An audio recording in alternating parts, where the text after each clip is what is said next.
Aujourd'hui, dans la grande interview en direct sur Boursorama, on est avec Patrick Artus. Bonjour Patrick. Bonjour David. Chef économiste chez Natixis, vous venez de sortir ce livre « Discipliner la finance ». C'est aux éditions Odile Jacob. On va évidemment prendre le temps d'en parler tranquillement, mais juste d'abord l'actualité chaude, parce que pour le coup, on a les marchés, le CAC 40 qui rebaisse aujourd'hui 1,7%, on se parle, sous les 5300 points. Et ce bras de fer chinois, dont on ne voit pas le bout, qui s'est encore durci. Ces derniers jours, on en a beaucoup parlé ici, entre Trump et Xi Jinping. On a eu les surtaxes américaines, les représailles chinoises, la pression qui est mise sur Huawei. Maintenant, on parle du fabricant chinois de caméras de vidéosurveillance, Hikvision. La question qu'on se pose, c'est est-ce que les marchés ont correctement anticipé le fait que peut-être qu'on n'aura pas d'accord à court terme et que tout miser comme ça sur un accord possible entre Xi Jinping et Donald Trump dans le cadre du G20 fin juin, c'est audacieux, c'est peut-être un peu complaisant. Oui, mais ce qui est étonnant, c'est qu'on commence à savoir ce que ça fait, cette politique, puisque là, il y a une amplification. On est passé à 25% de droits de douane, on a Huawei, mais depuis l'arrivée de Donald Trump, on a des droits de douane aux États-Unis, y compris sur 200 milliards d'importations de produits chinois. Donc nous avons des évaluations de ce que ça fait. Or, ça ne fait à peu près rien à l'économie chinoise. Quand vous regardez les exportations de la Chine vers les États-Unis, elles sont exactement sur leur tendance. Ça n'a pas réévi donc les importations chinoises aux États-Unis. Et alors, les importations, enfin, vu des États-Unis, les États-Unis continuent à importer autant de produits chinois qu'avant les droits de douane. Alors, bien sûr, on n'a pas une évaluation des droits de douane à 25%, mais on a une évaluation des droits de douane à 10%, en plus de l'acier, de l'aluminium. Enfin, ça ne fait rien du tout sur les ventes chinoises aux États-Unis. Et sur les exportations américaines en Chine. Et ça a fait effondrer les exportations américaines en Chine, puisque la Chine a fait des représailles essentiellement dans deux secteurs, qui sont l'agriculture et les produits énergétiques, comme le gaz liquéfié. Donc ça veut dire que le déficit bilatéral commercial États-Unis-Chine... il augmente parce que les exportations des États-Unis vers la Chine diminuent. Mais c'est le contraire de l'effet voulu. Oui, mais l'effet voulu, oui, d'accord, mais il faut comprendre que c'était prévisible. Que ce qu'importent les États-Unis de la Chine, les États-Unis essentiellement ne le fabriquent pas, on en a déjà parlé dans ce studio. Ouais, donc ils sont obligés de l'importer. Donc ils continuent à l'importer et simplement c'est plus cher pour les acheteurs américains. Et que la Chine, elle, a le choix. Elle se met à importer du gaz naturel liquéfié russe à la place du gaz américain, du soja brésilien. Elle substitue. Elle substitue assez facilement en réalité. Ce qui n'est pas le cas dans les l'autre Russes sens. sont ravis de revendre leur gaz aux Chinois, qui n'achètent plus de gaz aux Américains. Et donc les Chinois, finalement, ont assez peu souffert. La faiblesse de l'économie chinoise à la fin de l'année dernière, c'est un truc psychologique. Il y a eu une grande peur en Chine, mais il n'y a rien d'objectif. À nouveau, les exportations de la Chine vers les États-Unis, vous prenez une grande loupe et ça continue à monter exactement comme avant les droits de douane.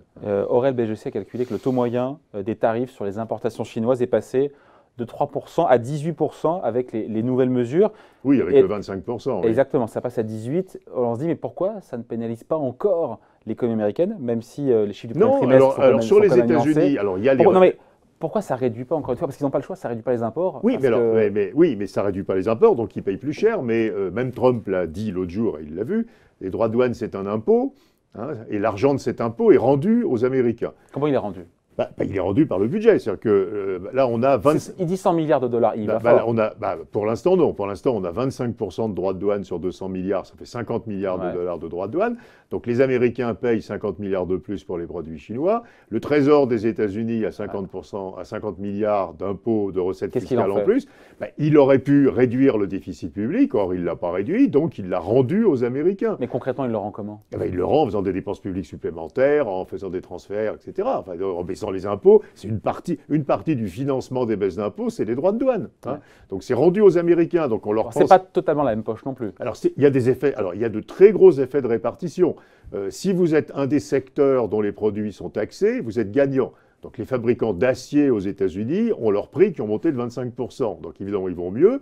Les fabricants d'automobiles achètent leur acier 25% plus cher, donc ils vont plus mal. Les paysans américains qui vendent plus aux Chinois vont plus mal, etc. Mais si vous regardez la macroéconomie des États-Unis, il ne se passe rien, sauf qu'il y a les rétorsions chinoises qui créent un petit effet négatif. Ouais. avec cette idée, encore une fois, que quand on écoute Walmart, quand on écoute Nike ou d'autres géants de l'industrie du sport, il y a quelques heures, quelques jours, ils tirent la sonnette d'alarme en disant voilà, qu'ils seront obligés, in fine, de monter leur prix. De répercuter ça sur le prix aux clients, aux consommateurs américains. Et là, on se dit que ça change tout, parce que si Donald Trump surtaxe 100% des importations chinoises, il y aura notamment tous les biens de consommation courants qui sont fabriqués en Chine. Et là, le consommateur américain va commencer à le sentir. Le consommateur, on va continuer à lui rendre les droits de douane. Donc il va payer plus cher ce qui est importé de Chine et il aura plus de revenus redistribués par le Trésor. Donc l'effet sur l'économie américaine, il est de 0. Alors, à ce terme-là, alors après le pari de Trump, c'est pas ce terme-là. Le pari de Trump, c'est que ça crée une incitation dans le très long terme à localiser davantage aux États-Unis. Qu'on voit pas un tout petit peu. Si vous regardez les investissements aux États-Unis étrangers, ils ont un peu augmenté. On sait qu'il y a des firmes automobiles qui ont renoncé à aller au Mexique et qui sont allées aux États-Unis. Donc il y a un petit effet de relocalisation. Mais pour l'instant, c'est assez marginal. Mais il n'y a pas d'effet de revenu, il faut comprendre ça, puisque vous, d'un côté... Donc il peut continuer autant qu'il veut. C'est comme de la TVA. C'est comme si on levait de la TVA, c'est sur ses produits, et puis qu'ensuite, le produit de la TVA, on finance des dépenses publiques avec. Donc l'effet sur l'économie, en termes nets, il est nul. Sauf qu'il y a un effet, évidemment, entre les secteurs gagnants et les secteurs perdants. Donc il peut continuer longtemps comme ça, sa guerre commerciale. D'ailleurs, encore une fois, alors après, à vous écouter, il est en position de force. Non, je reviens à votre question. Alors c'est pas sûr. Je reviens à votre question après. Pourquoi je pense qu'il n'est pas en position de force? Les États-Unis sont une économie qui dépend énormément des cours boursiers. Il y a un effet de richesse action aux États-Unis qui est très important, que nous n'avons pas du tout en Europe, mais qu'on trouve en Chine aussi, mais pas en Europe, qui est dû au fait que les retraites sont gérées en actions essentiellement. Donc tous les Américains dans leurs fonds de pension, les fameux 401k, ont plein d'actions. Et quand le cours boursier baisse, les Américains pensent qu'ils auront moins de retraite. Et comme ils pensent qu'ils auront moins de retraite, ils consomment moins. Donc il y a un effet très important des cours boursiers aux États-Unis sur la croissance des États-Unis. Trump ne peut pas se payer le luxe de faire durablement baisser les actions américaines. Parce que s'il fait ça, il va casser la croissance des États-Unis. Et il y a deux choses qui font massivement baisser les actions, c'est les actions militaires, les conflits armés, et le protectionnisme. Donc moi, ma position reste toujours qu'à la fin, l'objectif final de Trump étant de faire monter le marché boursier, il ne peut se payer le luxe ni d'un conflit armé, une guerre avec l'Iran ferait effondrer les actions américaines, ni de droits de douane durables et élevés. Pour l'instant de Wall Street, il y a oui, enfin, il recule quand même. Mais rappelez-vous, en septembre... Mais c'est pas un effondrement. Non, ce n'est pas un effondrement, mais enfin, s'il y a des droits de douane plus élevés, maintenus, etc., le marché action va reculer. Les actions n'aiment pas du tout les droits de douane. Et l'objectif de Trump, c'est de faire monter le marché. D'ailleurs, il n'arrête pas de le dire, qu'il faut faire monter le marché. Ces pressions sur la Réserve fédérale, il disait quoi? Vous avez trop monté les taux d'intérêt, sans vous, le marché serait 10% ou 20% plus haut. Enfin, donc, si vous pensez, comme moi, que Trump aurait été un objectif action, un cours boursier, il ne peut pas ni commencer une action militaire, ni durablement en matière de droits de douane. Le NAFTA, l'accord entre le Mexique, le Canada et les États-Unis, le nouveau NAFTA vient d'être signé, et Trump a enlevé les droits de douane sur le Canada et le Mexique, sur l'acier, sur l'aluminium, etc. Donc moi, je pense qu'on est plutôt dans un instrument de négociation, mais qu'on ne va pas rester durablement dans un monde de droits de douane plus élevés. Parce que quand même, les derniers épisodes, avec ces montées de tension, encore une fois, ne donnent pas le sentiment qu'on se rapproche d'un accord à court terme. Les marchés, encore une fois, en ligne de mire fin juin le G20, on ne donne pas le sentiment d'aboutir à un accord d'ici à Oui, mais à nouveau, Xi Jinping, pour l'instant... C'est ce qu'il a dit, il nous a parlé de Xi Jinping. L'économie chinoise ne souffre pas de ça. L'économie chinoise souffre de plein de choses. Il y a le vieillissement démographique, il y a de mauvais investissements, il y a ce qu'on appelle des entreprises zombies, c'est-à-dire des entreprises qui survivent grâce au soutien des banques, mais qui devraient disparaître. Il y a plein de problèmes dans l'économie chinoise. Il y a la saturation des besoins en voitures, en investissement industriel. Enfin, il y a plein de choses qui sont compliquées dans l'économie chinoise. Mais ce qui, aujourd'hui, handicape la croissance de la Chine et nécessite ce grand plan de relance, ce n'est pas la baisse du commerce extérieur. Les exportations de la Chine vers les États-Unis n'ont pas ralenti. La Chine donne le sentiment de se préparer à un conflit plutôt long, à une espèce de guerre froide technologique. Oui, alors ça, quand on voit encore une fois que Xi Jinping a dit il n'y a même pas 24 heures ou 48 heures qu'on doit se préparer, enfin en parlant de la Chine, nous devons nous préparer à des temps difficiles. On a le sentiment, c'est la thèse de certains, qu'on est face à une nouvelle forme de guerre froide. Oui, alors Huawei, c'est un autre sujet. C'est pas un sujet de... Il y a un premier sujet où Trump fait un raisonnement assez basique. consistant à dire j'ai 500 milliards de dollars de déficit avec la Chine, si j'en avais pas, j'aurais 500 milliards de dollars de PIB en plus. Alors évidemment, c'est complètement faux comme raisonnement, parce qu'à nouveau, ce que les Américains importent de Chine, ils ne le fabriquent pas. Donc ce raisonnement n'est pas juste. Mais sur Huawei, sauf s'ils relocalisent.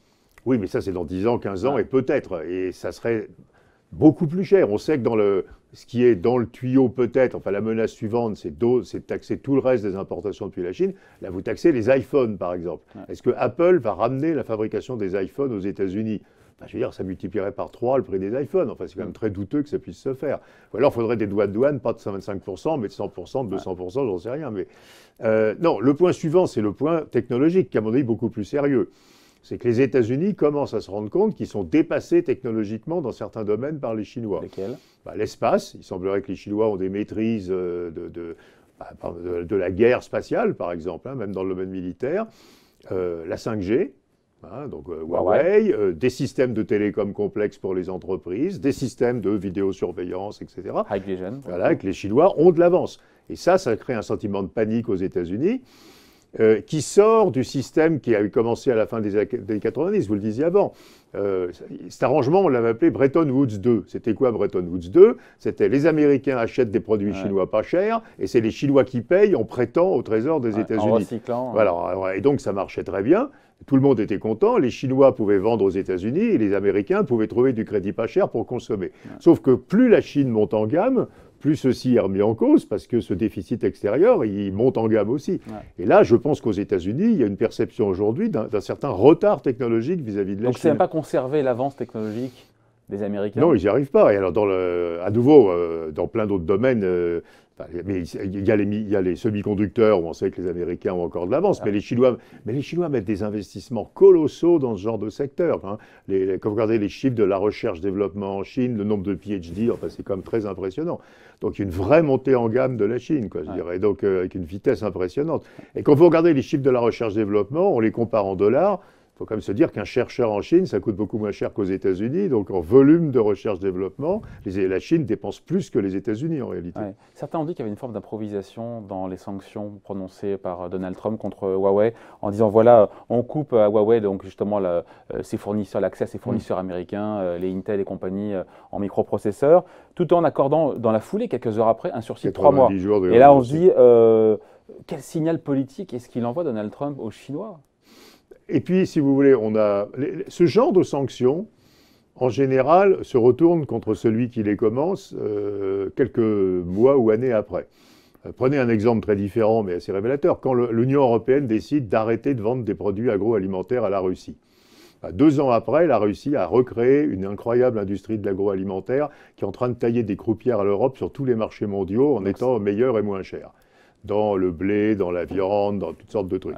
Et donc, pareil pour le matériel pétrolier en Russie. On n'a plus le droit de vendre de matériel pétrolier aux Russes. Pouf, 2 ans après, ils font le leur, il est aussi bon que celui des autres pays.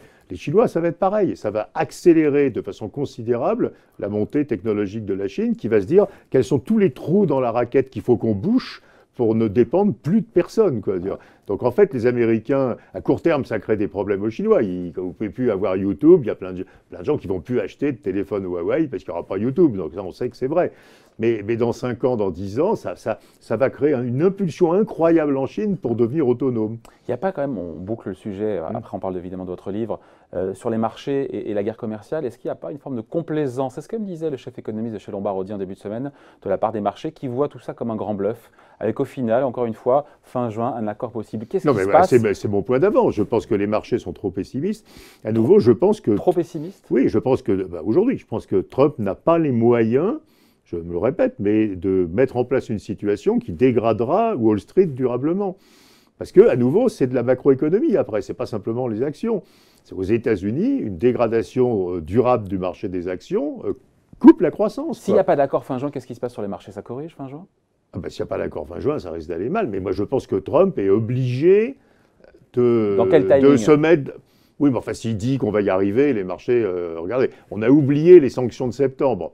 Ça a fait ça, puis ça a remonté. Donc, et là, on a à nouveau des sanctions, donc ça rebaisse. Mais Je pense qu'il va être obligé de passer un message consistant à dire que l'objectif, à la fin, est de trouver un accord. À la fin, au terme de son premier mandat Non, au terme d'un process de négociation.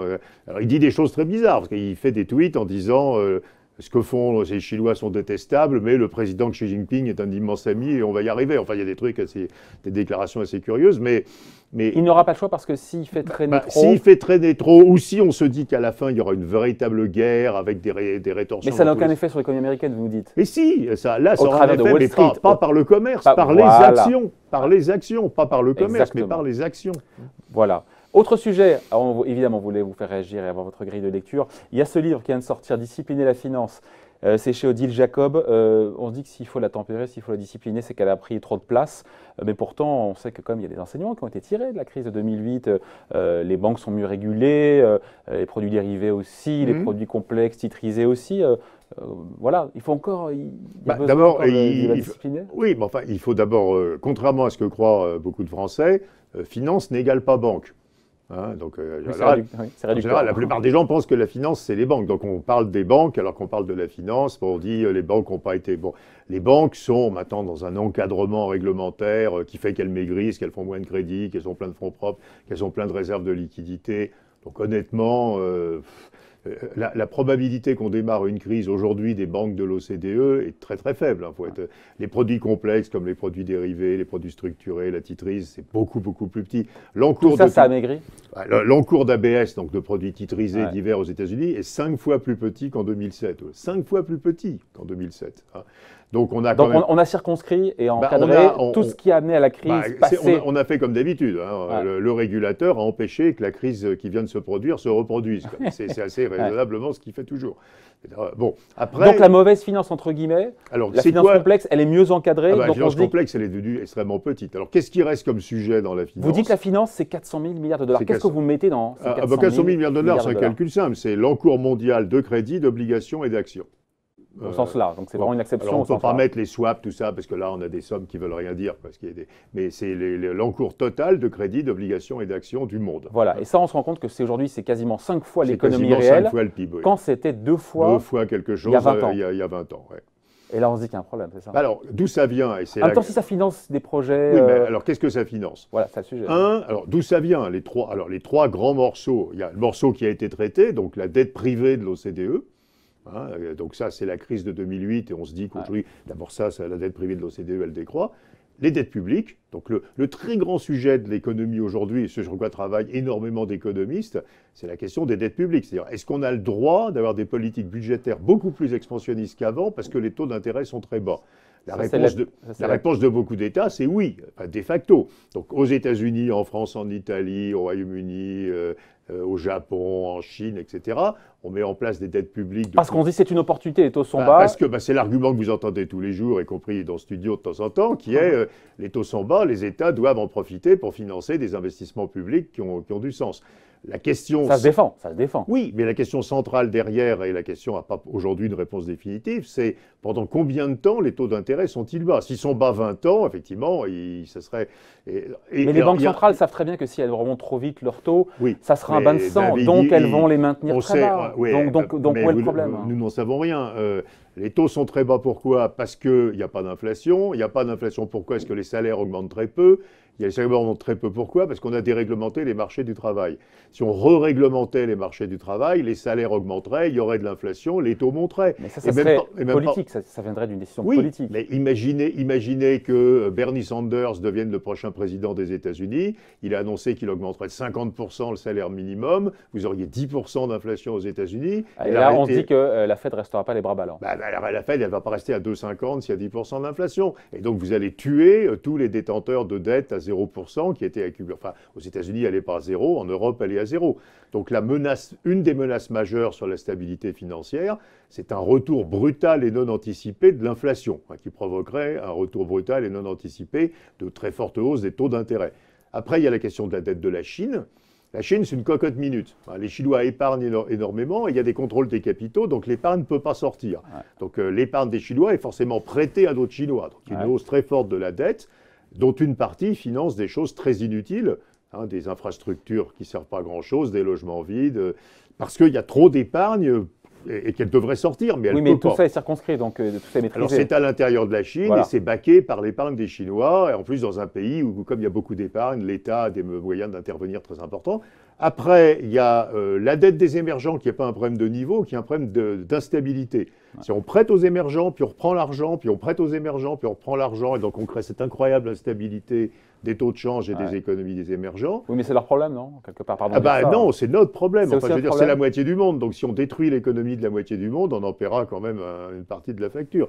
Et vous voyez que le réal brésilien, il oscille entre 2 et 4,50 par dollar. C'est juste intenable. Donc ça fait une volatilité absolument démentielle. La volatilité tue toutes les économies. Donc il y a le problème de la dette des émergents. Et puis il y a la dette extérieure des États-Unis, qui est maintenant de plus de 50% du PIB des États-Unis. Ouais. Et là, je rappelle dans le livre, quelque chose sur lequel retravaillent beaucoup d'économistes aujourd'hui, qui est cette vieille chose qui s'appelle le paradoxe de Triffin, les Anglais disent Triffin, qui expliquait dans les années 70 que d'abord, on a un pays inspire confiance, donc sa monnaie devient monnaie de réserve.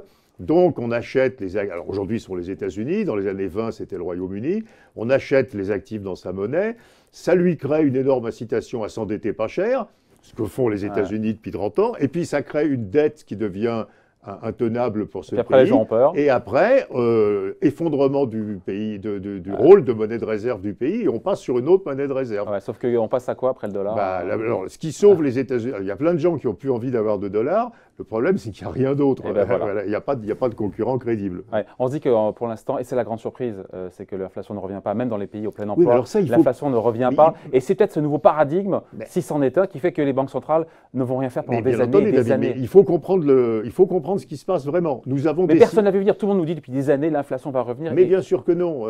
Nous avons mis en place l'austérité salariale en affaiblissant considérablement le pouvoir des salariés, des syndicats, avec des marchés du travail déréglementés, des contrats de travail. Tout ça sur fond de rupture technologique, de digitalisation de l'économie. Oui, mais bien avant. Ce que je raconte a commencé dans les années 70 avec Thatcher au Royaume-Uni, où on tue les syndicats et les salaires n'augmentent plus.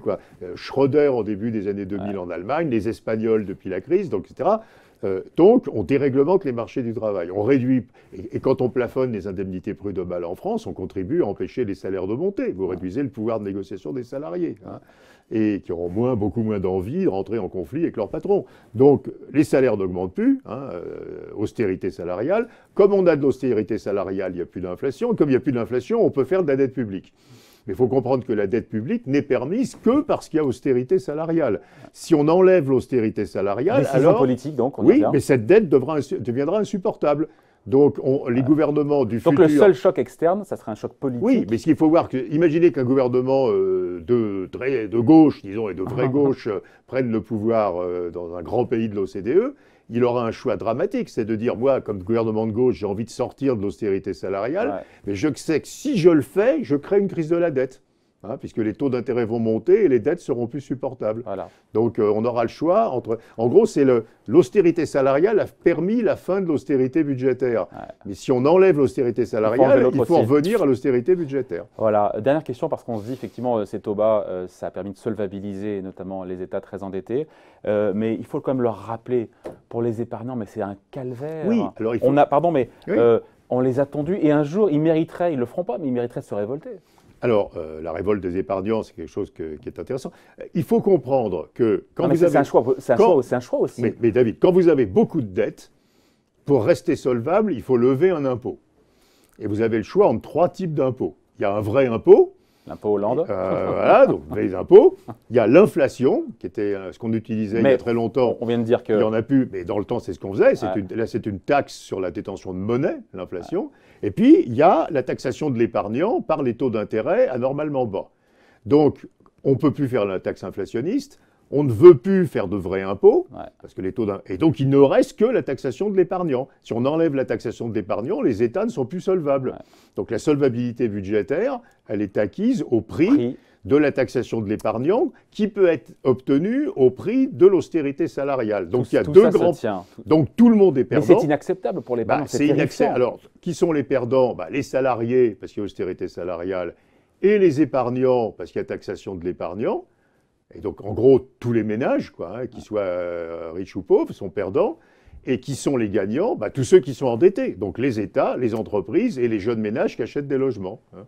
Voilà, voilà, on pourrait continuer à en parler pendant des heures. C'est pas réjouissant, notamment cette partie sur les épargnants et les salariés. À lire évidemment le dernier livre de Patrick Artus. Il est chez Odile Jacob, Discipliner la finance. Merci beaucoup, Patrick. Merci beaucoup, David. Bye.